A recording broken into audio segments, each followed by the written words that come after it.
Guys ఈ video స్పెషల్గా చేయడానికి అయితే కారణాలు ఏం లేవు. నేను ఎలాగో హెయిర్ స్ట్రైట్ చేసుకుంటున్నాను. సరే హెయిర్ స్ట్రైట్ చేసుకుంటున్నాను కదా, ఎవరికైనా కొత్తగా చేసుకునే వాళ్ళు ఉంటారు, వాళ్ళకేమైనా ఉపయోగపడిద్ది అని చెప్పేసి ఈ వీడియో అయితే చేస్తున్నాను. ఎందుకంటే నాది కర్లీ హెయిర్ కదా, సో ఏమైనా టిప్స్ అలాంటివి ఏమైనా ఇవ్వడానికి బాగుంటుంది అని చెప్పి.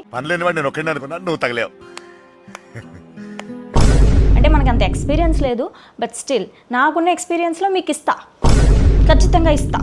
అవుట్పుట్ అయితే ఇలా వస్తుంది. స్ట్రైట్నింగ్ అందరూ చేసుకుంటూనే ఉంటారు. నాలా వెనకబడిపోయిన క్లాసెస్ ఎవరైనా ఉండుంటే కనుక వాళ్ళకి ఉపయోగపడుతుందని ఈ రీల్ అయితే చేస్తున్నాను. ఇంతకీ సబ్స్క్రైబ్ చేసుకున్నారా లేదా? అంటే మెయిన్ రీజన్ ఏంటంటే నా కర్లీ హెయిర్ ఎప్పుడు ఇలా ఉండదు, పిచ్చిగుళ్ళ ఉంటుంది అనమాట. చెత్తగా చిన్న చిన్నవన్నీ లేసిపోతూ ఉంటాయి. సో అందరికి ఉండే ప్రాబ్లమ్సే. ఎవ్రీడే స్టైల్ చేసుకోవాలంటే అవ్వదు. అందుకోసమని నేను అప్పుడప్పుడు స్ట్రైట్ చేసుకుంటాను. 2-3 డేస్ అదే స్ట్రైట్ హెయిర్తో మంచిగా ఉంచేసుకోవచ్చు. అంటే అంత స్ట్రైట్గా ఉండదు, బట్ స్టిల్ ఫ్రిజ్జీగా లేకుండా కొంచెం మంచిగా ఉంచుకోవచ్చు. నేను స్ట్రైట్నింగ్ చేసుకుంటున్నాను కదా, మనకు కూడా ఛానల్ ఉంది, ఏమైనా పెడదాం జనాలు చూస్తారు అని చెప్పేసి వీడియో అయితే చేస్తున్నాను. సో మన పనిముట్ల సంగతికి వచ్చేస్తే మనకి ప్రజెంట్ ఒక స్ట్రైట్నర్ అయితే కావాలి. నేను ఫిలిప్స్ వాడుతున్నాను. ఇదే బ్రాండ్ ఎందుకు వాడుతున్నాను నన్ను అడగండి, ఎందుకంటే నాకు తెలియదు. ర్యాండమ్గా అమెజాన్లో ఆర్డర్ పెట్టేశాను బ్రాండ్ కాబట్టి. సో ఇదైతే ప్లగ్ చేసేద్దాము.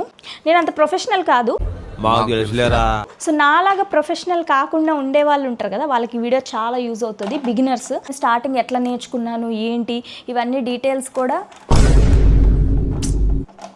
పట్టట్లేదు. అన్ని డీటెయిల్స్ కూడా ఆన్ అవ్వట్లేదు ఏంటి. ప్లగ్ బాక్స్ కష్టపడి సెట్ చేశాను, ఇదే పని చేయట్లేదు. ఓ షెట్, చూసారా కొన్ని జీవితాలు అంతే, అవసరానికి ఏం పని చేయవు. అక్కడ ప్లగ్ బాక్స్ పెట్టాను, అది పని చేయలేదు. మళ్ళీ ప్లేస్ మార్చి ఇప్పుడు సెట్టింగ్ అంతా చేశాను. ఇంత చేద్దాం అనుకుంటే ఇంత పని అవుద్ది. సరే మన పనిముట్ల సంగతి వచ్చేస్తే ఎక్స్ప్లెయిన్ చేశాను కదా, ఇదైతే ప్లగ్ చేశాను, పక్కన పెడదాం, వేడెక్కుతుంది. మనకు కావాల్సిన మెయిన్ పదార్థాలు ఏంటంటే ముందు మన జుట్టు అనేది మెయిన్ ఇంగ్రీడియంట్. ఈ జుట్టుని ఎలా స్ట్రైట్ చేయలేం కాబట్టి ఫస్ట్ దీని గురించి చిక్కులు ఇప్పుకోవాలి. ఇదే మెయిన్ పెద్ద టాస్క్. సో దానికి ముందు నేను ఏం చేస్తానంటే, ఇది ఒకటి నేను ఆన్లైన్లో ఆర్డర్ పెట్టాను. ఇది బాగుంటుంది అనమాట, విల్వా బ్రాండ్ది. ప్రమోషన్ ఏం కాదులే, యూజ్ అవుతుందని చెప్తున్నాను అంతే. సో ఇది కొంచెం ఆయిలీ టెక్స్చర్లో ఉంటుంది. ఫస్ట్ దీంతో జుట్టుని మొత్తానికి ఇట్లా అప్లై చేసేసుకుంటా. ఎందుకంటే చిక్కులు ఉంటాయి కదా, అవి ఈజీగా వచ్చేసేలాగా మనం సీరమ్స్ వాడితే ఏమవుతుందంటే ఫ్రీ అవుతుంది అనమాట. అలా అని చెప్పి చిక్కులన్నీ పోతాయని కాదు, చిక్కులు ఉంటాయి కానీ ఎక్కువ చిరాకు పెట్టమన్నమాట, తొందరగా చిక్కులు ఊడిపోతాయి. సో అందుకోసం నేను ఇది వాడతాను. ఇది ఏంటంటే గ్యాప్లు ఉన్నాయి కదా, దూకోవడానికి ఈజీగా ఉంటుంది, జుట్టు ఊడుతుంది, ఇది కాదన్ను. సో ఈజీగా నాకు తీసుకోవడానికి నచ్చింది, అందుకే ఇది నేను వాడుతున్నాను. స్ట్రైట్నింగ్ చేసేటప్పుడు కూడా యూజ్ చేసుకుంటాను. చూసారా వెంటనే వచ్చేస్తుంది. కింద చూస్తే బోల్డ్ జుట్టు ఊడిపోయి ఉంటుంది. అది యూనివర్సల్ ప్రాబ్లము. హెయిర్ కేర్ గురించి నన్ను అడగండి, ఎందుకంటే నా హెయిరే పెద్ద శిథిల స్థితిలో ఉంది. మళ్ళీ రిలేటెడ్ కేర్ అవి ఇవి అడగద్దు. మీకు ఏమైనా తెలిస్తే చెప్పండి. అయినా నాకు అంత టైం కూడా లేదు అదంతా ఫాలో అయ్యేంత. అందుకని నేను హెయిర్ కేర్ కూడా చేయట్లేదు, ఉన్నదాంతోనే సర్దుకుపోతున్నాను. మీ కర్లీ హెయిర్ ఇంత ఈజీగా ఎప్పుడైనా చిక్కులుడేయా? ఇది సొల్యూషన్. మనం చిక్కులు తీసుకునేటప్పుడు ఇలాంటి సీరంలు వాడాలి. కింద లింక్ పెడతాను, కావాలంటే కొనుక్కోవాలనిపిస్తే కొనుక్కోండి, నేనేం ఫోర్స్ చేయను, ఓకేనా? సో కాంబు కూడా లింక్ పెడతాను, బాగుంటుంది, ఇది యూజ్ చేసుకోండి. సో చిక్కులు తీసిన తర్వాత మన అమోఘమైన జుట్టు ఇలా ఉంటుంది. సో ఇది కర్లీ హెయిర్ వాళ్ళకి తెలుసు, నేనేం సిగ్గుపడను. ఈ జుట్టు ఎలా ఉంది ఏంటి, నా ఫేస్ ఎలా ఉందని నేను సిగ్గుపడను. ఎందుకంటే ఇన్ని సంవత్సరాల నుంచి, చిన్నప్పటి నుంచి ఎదురైన అనుభవాలు ఎంత. ఇప్పుడు మీరు కమెంట్ పెట్టినంత మాత్రాన నేను హట్ అవుతానని అనుకోకండి. కమెంట్ పెట్టుకోవాలంటే పెట్టుకోండి. కర్లీ హెయిర్ వాళ్ళు అయితే అర్థం చేసుకుంటారు ఈ జుట్టు బాధ ఏంటో. ఎందుకంటే మనం పెద్ద అయ్యాం కదా, చిన్నప్పుడు అయితే పిచ్చిగా ఎలాగున్నా ఏం కాదు, మనం కొంచెం పెద్ద అయ్యాం కాబట్టి కొంచెం స్టైలు అవి ఇవి వస్తాయి కదా.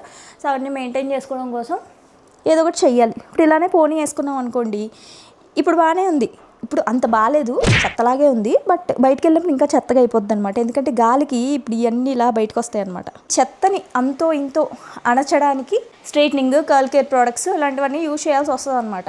సరే స్ట్రైట్నింగ్లో మొదటి ప్రీ రిక్విజిట్ అయితే మనం ఫినిష్ చేసాం. ఇప్పుడు ఏం చేయాలంటే, ముందు హెయిర్ పార్ట్ ఉంది కదా, ఈ హెయిర్ని కొంచెం పార్ట్ వరకు ఆగండి. నేను కైండ్ ఆఫ్ బిగినర్నే, వెయిట్ చేయండి నేను చేసే వరకు. కంగారు పడద్దు, మీరు కంగారు పడి నన్ను కంగారు పెట్టద్దు, ఓకేనా? సో ఫస్ట్ పార్ట్ ఉంది కదా, మొత్తం తీసి అందంగా ఏం కనిపించాల్సిన అవసరం లేదండి, క్లిప్ ఇట్లా పెట్టుకోవాలన్నమాట. అంటే హాఫ్ పోర్షన్ని మనం హైడ్ చేస్తాం. దీన్ని మనం స్ట్రైట్నింగ్ చేస్తాం. స్ట్రైట్నింగ్ చేయడానికి మనకి చూడండి ఇటు సగం వచ్చింది. But still okay fine. నేను ఎలా కనిపించాను నాకు అనవసరం, మన పని అయిపోవాలి. సో ఇప్పుడు ఏం చేయాలంటే మనము స్ట్రైటింగ్ చేసే ముందు హీట్ ప్రొటెక్టెంట్ని యూజ్ చేయాలన్నమాట. ఇందాక నేను ఒక సీరం అన్నాను కదా, ఇది హీట్ ప్రొటెక్టెంట్లో యూజ్ అవుతుంది. అలానే ఇంకొకటి బీ బ్లంట్ నుంచి హీట్ ప్రొటెక్టెంట్ అని చెప్పేసి అమ్ముతారు. సో చూడండి, సో ఇది కూడా యూజ్ అవుతుంది. రెండిట్లో మీరు ఏదైనా యూజ్ చేసుకోవచ్చు. ఇది మా చెల్లి వాడేదనమాట. సో నేను అలానే వాడేసేదాన్ని. రీసెంట్గా ఇది నాకు కొలాబ్లో వచ్చింది, సరే వాడాను ఒకసారి, నచ్చింది. సో అందుకని దీన్ని నేను ఇలా వాడేస్తున్నాను. వాటర్ ఫామ్లో ఉంటుంది అనమాట, లిక్విడ్గా. ఇది వచ్చేసి ఆయిల్ ఫామ్లో ఉంటుంది. ఇది నాకు నచ్చింది. మీకు నాలెడ్జ్ కోసం ఇది కూడా చూపించాను అనమాట. సో ఇది కూడా ట్రై చేయండి, ఇది కూడా ట్రై చేయండి. మీకు ఏది నచ్చితే అది ఫాలో అయిపోండి. ఇంకో సీరం దొరుకుతుంది ఫ్రెండ్లీ బడ్జెట్లో. అది నేను పేరు మర్చిపోయాను. దీన్ని కొంచెం తీసుకొని చుక్కని తీసుకొని దీనికి అప్లై చేసుకోవాలి. దీనికి కూడా ఇప్పుడే అప్లై చేసేసుకుంటా. ఏమవుతుంది అంటే నార్మల్గా నేను స్ట్రైటింగ్ చేసుకున్నప్పుడు ఒక సైడ్ అప్లై చేసుకొని స్ట్రైట్ చేసుకుంటా, నెక్స్ట్ సైడ్ అప్లై చేసుకోవడం మర్చిపోతా, అలానే స్ట్రైట్ చేసేసుకుంటా. అందుకని నేను స్టార్టింగ్లోనే రెండింటికి చేసేద్దామని ఫిక్స్ అయ్యాను అనమాట. సో ఇలా అప్లై చేసేసుకోవాలి. హీట్ ప్రొటెక్టెంట్ కానీ యూజ్ చేయకుండా మీరు హీట్ కానీ పెట్టేసంటే జుట్టు కాలిపోద్ది. సో చెప్పకుండా నాకు అవసరం లేదు, నా దగ్గర ఏం లేవు, నేను కాల్ చేసుకుంటానంటే కాల్ చేసుకోండి, మీ ఇష్టం. మరి స్టార్టింగ్లో చేసుకునే వాళ్ళు ఎవరైనా ఉంటే, నిజంగా నాకు స్టార్టింగ్లో వచ్చేది కాదు, బట్ మా చెల్లిని అలా ఫాలో అయ్యి నేను నేర్చుకున్నాను. మరి ఏం చేయాలి, మనకు అంత నాలెడ్జ్ లేదు కదా ఫ్యాషన్ దాని మీద. సో అయితే ఇలాంటి జుట్టు పార్టిషన్స్ ఉంటాయి కదా, పార్టిషన్ తీసుకొని దాన్ని మనం స్ట్రైట్ చేసుకోవాలన్నమాట. సో ఇదైతే హీట్ అయింది. మనం ఇలా డైరెక్ట్ చేసేసుకోకూడదు, దీనికి దువ్వుని హెల్ప్ తీసుకోవాలి. కోంబ్ హెల్ప్ తీసుకోండి సింపుల్గా. ఈ కోంబ్ ఎందుకని చెప్తున్నా అంటే నాకు కన్వీనియంట్గా అనిపించింది, ఎందుకో కూడా చెప్తాను. చూడండి మీరే. సో ఇది ఉంది కదా, చూడు, ఇది ఎటు పెట్టాలో కూడా నాకు కన్ఫ్యూజనే, ఇప్పటికీ కన్ఫ్యూజనే. బట్ స్టిల్ ముందుతో పోలిస్తే బెస్టే. సో స్లోగా వేడి పొగలాగా వస్తుంది, కంగారు పడకండి. ఆ స్మోక్ని చూసి మీరు ఆల్రెడీ హీట్ ప్రొటెక్టెంట్ పెట్టారు, మీ జుట్టుకి ఏం కాదు. జుట్టుని ఇలా తీయండి, చూడండి. బట్ నేనేం చేస్తానంటే ఒక్కొక్కసారి ఎక్కువ నేను ప్రెషర్ పెట్టకపోతే ఇంకొకసారి చేస్తానన్నమాట. హెయిర్ ఇలా వస్తుంది. మీకు కనిపిస్తుందో కనిపించట్లేదు అర్థం కావట్లేదు నాకు. డీజే ఆస్మో పాకెట్లో తీస్తున్నాను నేను. ఇప్పుడు దాకా అయితే ఐఫోన్ వాడాను, ఇది మా చెల్లి వాళ్ళు గిఫ్ట్ ఇచ్చారు. సో ఇప్పుడు దాకా వాడలేదు నేను, ఇది ఫస్ట్ టైం ఈ వ్లాగ్ కోసం వాడుతున్నా. అవుట్పుట్ ఎలా వస్తుందో తెలీదు, స్క్రీన్ మీద అయితే బాగానే వస్తుంది. ఎడిటింగ్లో చూడాలి ఎలా వస్తుందో ఏంటో. గట్టిగా నొక్కి అలా కిందకి లాగాలి, లాగి హోల్డ్ చేయండి ఇలా. అర్థమైందా? ఇంకొకసారి జస్ట్ నార్మల్ చేసేస్తాను అనమాట. నాకు రీవెరిఫికేషన్ చెప్పాను కదా నేను ప్రొఫెషనల్ కాదని, అందుకే ఇలాంటి అనుమానాలు ఉంటాయి. ప్రొఫెషనల్ కాని వాళ్ళకి అలాంటి అనుమానాలు ఉంటాయి. సో చూసారు కదా. సో యాక్చువల్లీ ఏంటంటే స్టార్టింగ్లో నాది ఇట్లనే రింగుల జుట్టు, నేనేం హెయిర్ స్టైల్స్కి వేసుకోకపోతుండే చిన్నప్పటి నుంచి. ఏంటంటే మన హెయిర్ స్టైల్ అంటే పోనీ కూడా చాలా రేర్గా వేసుకుంటుండే. పోనీ వేసుకున్నా, నార్మల్ అల్లుకొని బ్రైడ్ వేసుకున్నా, నార్మల్ జడ అల్లుకుంటాం కదా, అలా వేసుకున్నా మన మొహాలు అంతే.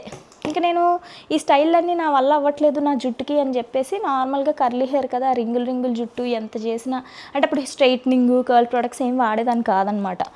సో అప్పుడు ఏం చేసేదాన్ని అంటే నార్మల్గా జడలు వేసుకోవడము, పోనీ వేసుకోవడము, ఫేస్ చూసి తెలుసు కదా ఫేస్ ఎంత చండాలంగా ఉంటుందో. కర్లీ హెయిర్ బాధితులకి నేను చెప్పేది అంతా అర్థమవుతుంది, వేరే వాళ్ళకి అర్థం కాదు ఆబ్వియస్లీ. కాలేజ్లో కూడా నేను జడల్లుకొని అలానే వెళ్ళేదాన్ని. ఇవన్నీ నాకు తెలీదు. మా చెల్లి అంతో ఇంతో ట్రై చేసేదనమాట, తనకి కొంచెం ఫ్యాషన్ మీద ఇంట్రెస్ట్. సో మా చెల్లి అంతో ఇంతో కొంచెం ట్రై చేస్తూ ఉండేది, మనకు అవన్నీ రావు కదా. సో ఆఫ్టర్ కాలేజ్ నేను స్ట్రైట్ చేసుకున్న హెయిర్ని, ఎందుకంటే కాలేజ్లో ఉన్నప్పుడు అసలు ఈ ఎక్విప్మెంట్లు అవన్నీ మాకు తెలియవు కూడా, మేము అంత ఫాస్ట్ ఫార్వర్డ్లో ఉండేవాళ్ళం కాదు. నేను మా చెల్లి దగ్గర చేయించుకునేదాన్ని. ఎక్కడికైనా బయటకు వెళ్ళాలంటే నా జుట్టు కూడా స్ట్రైట్ చేయమంటే పాపం ఓపికతో ఒక 2 సార్లు 3 సార్లు చేసేది. ఇంక తర్వాత నుంచి చిరాకు పడ్డదు స్టార్ట్ చేసింది. ఎవరైనా అంతే కదా, ఎందుకు చేస్తారు, వాళ్ళకే వాళ్ళు చేసుకోవాలి, మళ్ళీ వాళ్ళు పక్క వాళ్ళకి చేయాలంటే అదంత పెద్ద టాస్క్. మా చెల్లి చేసేదన్నమాట నాకు. ఇంకా తర్వాత కూడా మా చెల్లి ఇంకా హైయర్ స్టడీస్కి వెళ్ళిపోయింది, మరి నేనే చేసుకోవాలి కదా. అదైనా ఎన్ని రోజులు చేస్తుంది. అబ్బా చూసారా జుట్టు ఎంత బాగా కనిపిస్తుందో. ఈ జుట్టుకి చూడండి డిఫరెన్స్, సిల్కీగా భలే ఉంది కదా జుట్టు. సో ఇందుకోసం అప్పుడప్పుడు హెయిర్ స్ట్రైట్ చేసుకోవాల్సి వస్తుంది. ఫ్రీక్వెంట్గా చేసుకోవద్దు, మంచిది కాదు, బట్ అప్పుడప్పుడు చేసుకోవడంలో తప్పేం లేదు. చూస్తున్నారు కదా, హిట్ సైడ్ కూడా నేను చేసేసుకున్నాను. హెయిర్ అయితే ఇందాకడికి ఇప్పటికి మీరు ఎంత మేజర్ డిఫరెన్స్ మీరు చూడొచ్చు. ఇప్పుడు ఏం చేయాలంటే ఫస్ట్ పార్ట్ అయిపోయింది కదా, సెకండ్ పార్ట్ స్టార్ట్ చేస్తాను చూడండి. ఇందాక క్లిప్ ఉంది కదా, అది తీసేయాలి. తీసేసి ఇదే క్లిప్ని వెనకాల వాడేయండి. ఇప్పుడు ఈ పిచ్చుకు గూడిని బయటికి తీయాలి. ఇందాక అన్ఈవెన్గా తీసాం కదా, ప్రొఫెషనల్స్ అయితే ఏంటంటే పాటలు భలే ఈవెన్గా తీస్తారు. మనకు ప్రొఫెషనలిజం లేదు కాబట్టి మనం ఎలా తీసుకుంటాం అనమాట. మర్చిపోకూడదు సీరం అస్సలు మర్చిపోయారా మీ జుట్టు డ్యామేజ్ లిస్ట్లోకి వెళ్ళిపోద్ది. ఒక చుక్క సరిపోద్దా అంటే సరిపోద్ది. నూనె రాసినట్టు జిడ్డుగా మొత్తం రాసియాల్సిన అవసరం లేదు. మా చెల్లైనా నేనైనా పార్లర్కి ఎక్కువ వెళ్ళలేదు. అసలు పార్లర్కి వెళ్ళి ఏది చేయించుకోలే ఇప్పుడు దాకా. ఐబ్రోస్ కూడా చేయించుకోలేదు పార్లర్కి వెళ్ళి ఎప్పుడు కూడా. ఎందుకంటే మాకు అంత అవసరం పడలేదు, మాకు అంత ఇంట్రెస్ట్ కూడా లేదు.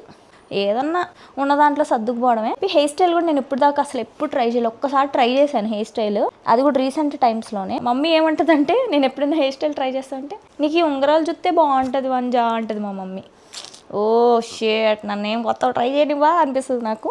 పెద్దోళ్ళు ఏం చెప్పినా మన మంచి కోసమే చెప్తారు, మన బాగు కోసమే చెప్తారు. ఒక్కసారి ట్రై చేశాను నా ఆశ కోసం, బాగుంది. అప్పుడు బాగా అనిపించింది నాకు ఎక్స్పీరియన్స్. అందుకే కాలేజ్లో ఉన్నప్పుడు నేను ఎప్పుడూ అంత ఫోకస్ చేయలేదు లుక్స్ మీద. తర్వాత నాకు నేను ఎక్స్ప్లోర్ చేసుకోవడం స్టార్ట్ చేసి, అంటే నాకేది సెట్ అవుతుందని నేను చేస్తాను. పక్కన వాళ్ళు వేసుకున్నారు కదా, నేను అది వేసేసుకోవాలి డ్రెస్, పక్కన వాళ్ళు ఆ హెయిర్ స్టైల్ చేసేసారు కదా నేను చేసేసుకోవాలి, అది ఎప్పుడు ఫాలో అవ్వలేదు. ఎప్పుడైనా నాకేది సెట్ అవుతుంది, నాకు ఇది సెట్ అవుతుంది అది చాలు. మనం అందగత్తుల్లాగా గ్రూమ్ అయిపోవాల్సిన అవసరం లేదు. మనకు నచ్చితే చాలు. నాకైతే ఉన్నంతలో నాకు ఇలా నచ్చుతాను, నేను అలానే ఉంటాను. ఎవరిని మనం ఇంప్రెస్ చేయాల్సిన అవసరం లేదు కదా. ఇప్పుడు ఈ హెయిర్ స్ట్రైట్ చేసుకుంటాను కదా, నేను ఒక 3 రోజుల వరకు ఈ హెయిర్ గురించి బాధలు పడాల్సిన అవసరం లేదు. నాకు ఈ హెయిర్ స్టైల్లో స్ట్రైట్నింగ్ ఒకటే వచ్చు. మళ్ళీ ఇందులో బ్లో డ్రైతో కొన్ని హెయిర్ స్టైల్ చేస్తారు, అది నాకు రాదు. అండ్ దీంతో కూడా కొంచెం వేవీ చేసుకుంటారు అనమాట, ఎండింగ్స్లో కర్ల్స్ తిరుగుతాయి, అది నాకు రాదు. నా వల్ల కాదు అలాంటివి. ఇదే చాలా ఎక్కువ నేను చేస్తున్నాను నా హెయిర్ కంటే. ఇవన్నీ నేను ఎందుకో నాకు ఎక్కదు, ట్రై చేద్దామంటే అది రాదు. ఇదే చాలా కష్టపడితే ఇది వచ్చింది. సో ఇటు సైడ్ హెయిర్ అయిపోయింది కదా, సో ఇటు సైడ్ కూడా చేసేద్దాము. హెయిర్ స్ట్రైట్నింగ్ అనేది ఫ్రీక్వెంట్గా కాకుండా అప్పుడప్పుడు చేసుకోండి, లుక్ కూడా మారుతుంది ఫేస్లో. సో ఇది కూడా ఫినిష్ అయిపోతుంది. ఇంత చెయ్యాలా అని ఉంటుంది. ఇప్పుడు కొంతమంది చూస్తున్నారు కదా, అమ్మో ఇంతసేపు చెయ్యాలా అని. చెయ్యాలి, మీకు అవుట్పుట్ కావాలంటే నోరు మూసుకొని ఎలా చేసుకుంటే వెళ్ళిపోవాలన్నమాట. అర్థమైంది? అవ్వ కావాలి బువ్వ కావాలంటే అవ్వదు. ఏది కావాలో మీరు ముందు డిసైడ్ అవ్వండి, దాన్ని బట్టి దానికి రిలేటెడ్ ఎఫర్ట్స్ అయితే పెట్టండి. ఓకేనా? నాకు కూడా బద్ధకమే, చాలా టైం పడుతుంది. నేను అందుకే ఏం చేస్తానంటే నెక్స్ట్ డే ఎక్కడికైనా వెళ్ళాలంటే ముందు రోజు నైట్ చేసేసుకుంటాను అనమాట. అప్పుడు నెక్స్ట్ డే వెళ్ళేటప్పుడు ఒకసారి ఇలా పావేసుకుంటే సరిపోయిద్ది, పైన పావేస్తే సరిపోయిద్ది అనమాట. అమ్మ, నాకు అసలు ఏదో పెద్ద పని చేసిన ఫీలింగ్ వచ్చింది ఇది చూస్తుంటే. వెనకాల కూడా చిన్నగా మిగిలిపోతాయి. వెనకాల మిడిల్ పార్ట్ ఉంటుంది కదా, ఇక్కడ మనం ఫోల్డ్ చేసాం కదా, ఇక్కడ పైనుంచి చేయలే, కొన్ని మిగిలిపోతాయి. అంటే ఇంకా అదే కర్లీ టెక్స్చర్లో అవి కూడా తీసి, అవి కూడా మిస్ అవ్వకుండా చేసేదే ప్రొఫెషనాలిటీ అనమాట. మనమంతా జుజుబీ బ్యాచ్. బాబాయ్ చేయి కాలిపోతుంది బాబాయ్. సో అమ్మయ్య, ఇంతకంటే మనం వల్ల కాదు. ఓకే, మీకు మెచ్చిన మంచి స్ట్రైట్ హెయిర్ రెడీ అయిపోయింది ఇంగ్రీడియంట్స్తో. సో ఇప్పుడు ఏం చేస్తానంటే ఇది ఆపేస్తాను ఫస్ట్. దీనివల్ల ఈ క్లాత్ ఎక్కడ తగలబడిపోద్దని నాకు టెన్షన్ వచ్చేస్తుంది నాకు. ఇప్పుడు హెయిర్ని నీట్గా దువ్వేసుకోండి. మీ parlour like glossy hair ready అయిపోయింది గాయ్స్. ఈ వీడియో చూసుకుంటూ చేసేసుకోండి. ఇంత టైం ఎలాగో వేస్ట్ చేస్తున్నారు కదా, ఆ టైంని స్ట్రైట్నింగ్ చేసుకోవడానికి యూస్ చేసుకోండి. సో ఇందాక హెయిర్కి ఇప్పుడు హెయిర్కి డిఫరెన్స్ మీ కళ్ళ ముందే ఉంది. రోజు ఏం ఎఫర్ట్ పెట్టకుండా ఇలాంటి హెయిర్ ఉంటే ఎంత బాగుంటుంది కదా. అంత సిల్కీగా అయితే ఉండదు, బట్ స్టిల్ ముందు అలాంటి హెయిర్తో ఉండి ఇప్పుడు ఇలాంటి హెయిర్తో ఉంటే చాలా అబ్బా ఓహ్ సూపర్, ఇది చాలు జీవితానికి అని అనిపిస్తుంది. దీన్ని ఇది జస్ట్ స్ట్రైట్ హెయిర్, ఓకేనా? ఇది జస్ట్ స్ట్రైట్ హెయిర్. దీన్ని ఈ కర్లర్తో అటు తిప్పి వేవి చేస్తారనమాట. అది నాకు రాదు. నేను నేర్చుకున్న రోజు ఖచ్చితంగా మీకోసం వీడియో పెడతాను. ఈ హెయిర్తో మనం ఫాలో అవ్వే హెయిర్ స్టైల్స్ ఏంటి? నార్మల్గా మనం మంచిగా పోనీ వేసుకున్నా సింపుల్గా నీట్గా కనిపిస్తుంది ఫేస్. ఆ చిన్న ఉన్నాయి కదా, అవి లేకుండా బాగుంటాయి అన్నమాట. పోనీ వేసుకున్నా కూడా. రబ్బర్ బ్యాండ్ తెచ్చుకోలేదు, నేను పోనీ చూపించలేను. ఓకేనా? నీట్గా చూడండి, హెయిర్ నీట్గా బాగా కనిపిస్తుంది హెయిర్. మిడిల్ పార్టీషన్ అలవాటు ఉన్నోళ్ళు చక్కగా మిడిల్ పార్టీషన్ వేసుకొని ఇలా స్టైల్ కొట్టేయచ్చు. లేదు అంటే సైడ్ పార్టీషన్ అలవాటు ఉన్నోళ్ళు ఇలా సైడ్కి లాగేసి ఓకే ఇలా స్టైల్ కొట్టేయచ్చు అనమాట. ఇంత స్ట్రైట్గా ఉన్నా కూడా కొన్ని మిస్టేక్స్ కనుక చేశారంటే ఖచ్చితంగా మళ్ళీ మీ కర్లీ హెయిర్ వెనక్కి వచ్చేస్తుంది. ఎలానో చెప్పనా? ఫర్ ఎగ్జాంపుల్ నేను ఇలా స్ట్రైట్ చేసుకొని బయటకు వెళ్ళాను షోల్ దొబ్బుకుంటూ. Okay, I got straight hair, I got fancy silky hair అనుకుంటూ బయటకు వెళ్ళాను. అప్పుడు చిన్న చిన్న చినుకులు పడ్డాయి పైనుంచి. అప్పుడు ఏమిటి, అది వచ్చి జుట్టు మీద పడిద్ది. జుట్టు మీద పడిన తర్వాత ఈ జుట్టు మెల్లమెల్లగా అపరిచితుల్లాగా తయారైపోద్ది అనమాట. ఎందుకంటే మనది న్యాచురల్గా కర్లీ హెయిర్ కదా. ఇది మళ్ళీ తడిచింది అనుకోండి హెయిర్, మళ్ళీ ఇందాక ఫ్రిజ్జీగా ఉందా హెయిర్ అలా ఫామ్ అయిపోద్ది, అంతకన్నా చండాలంగా కూడా ఫామ్ అయిపోద్ది. సో మీరు ఒకవేళ బీచ్కి వెళ్ళినా వర్షం పడుతుందని మీకు ఏమన్నా చిన్న అనుమానం ఉన్నా, లేదంటే అట్మాస్ఫియర్లో మాయిశ్చర్ ఉందని మీకు ఇంతైనా అనిపించినా, మీరు ఆ రోజు ఈ హెయిర్ స్టైల్ వేసుకోకండి, బుగ్గా అయిపోతారు. సో ఇదండి మన స్ట్రైట్ హెయిర్ థింగ్స్. మీకు ఏమైనా డౌట్స్ ఉంటే కింద అయితే కమెంట్ చేయండి, నేను మీకు హెల్ప్ చేయడానికి ట్రై చేస్తాను. నేను చాలా బేసిక్స్ నుంచి నేర్చుకున్న దాన్ని. సో అందులో పడిన నా స్ట్రగుల్స్ కానీ, లేకపోతే దీనివల్ల నేను ఏమైతే ఇబ్బందులు ఫేస్ చేస్తున్నాను చెప్తున్నాను కదా, ఇది టెంపరీగానే ఉంటుంది, పర్మనెంట్గా ఉండదు. మీరు 3 రోజులైనా పర్మనెంట్గా అన్నా ఉంచుకోవాలి అంటే మీరు ఎక్కువ గాల్లోకి వెళ్ళకూడదు. గాల్లోకి వెళ్తే ఏమవుతుంది, జుట్టు ఇట్లా అయిపోద్ది. మీరు ఆటలో వెళ్ళారనుకోండి, జుట్టు ఇలా అయిపోద్ది, మొత్తం ఇలా ఇలా ఇలా ఇలా ఇలా ఇలా వచ్చేస్తుంది, ఇలా అయిపోద్ది. ఇది మళ్ళీ నార్మల్ ఫామ్కి అంత ఈజీగా రాదు, చిక్కులు కూడా పట్టేస్తాయి. అప్పుడు ఏం చేస్తారంటే మీరు బయటకు వెళ్ళినప్పుడు ఈ సీరం క్యారీ చేయండి. ఇదనే కాదు, ఏదైనా సీరం, హెయిర్ సీరమ్ క్యారీ చేసి మీరు ఆటోలో అలా వెళ్ళిన తర్వాత జుట్టు అంతా ఇలా అయిపోద్ది కదా, దాన్ని మళ్ళీ ఇలా దగ్గరగా తీసుకొని ఒక డ్రాప్ చేతికి రాసుకొని నీట్గా ఇలా ఇలా అనేసుకోండి హెయిర్కి. ఇలా అనేసుకున్నారనుకోండి, స్ట్రాండ్స్ అన్నీ కూడా మళ్ళీ దగ్గరికి వచ్చేస్తాయి, మీ హెయిర్ మీ ఒరిజినల్ ఫామ్లోకి వచ్చేస్తుంది. ఈ వీడియో మీకు నచ్చిందని అనుకుంటున్నాను. నచ్చితే కనుక ఖచ్చితంగా నా ఛానల్ని సబ్స్క్రైబ్ చేయకుండా వెళ్ళొద్దు, సబ్స్క్రైబ్ చేసే వెళ్ళాలి. సో అప్పటిదాకా సబ్స్క్రైబ్ చేసి కూర్చోండి, బెల్ ఐకాన్ నొక్కండి. నేను ఏమైనా కొత్త వీడియో అప్లోడ్ చేస్తే మీకు నోటిఫికేషన్ వస్తుంది. అందుకే పెట్టాడు యూట్యూబ్ వాడు, అనవసరంగా ఉంచుకోవడానికి కాదు, అర్థమైందా? అప్పటిదాకా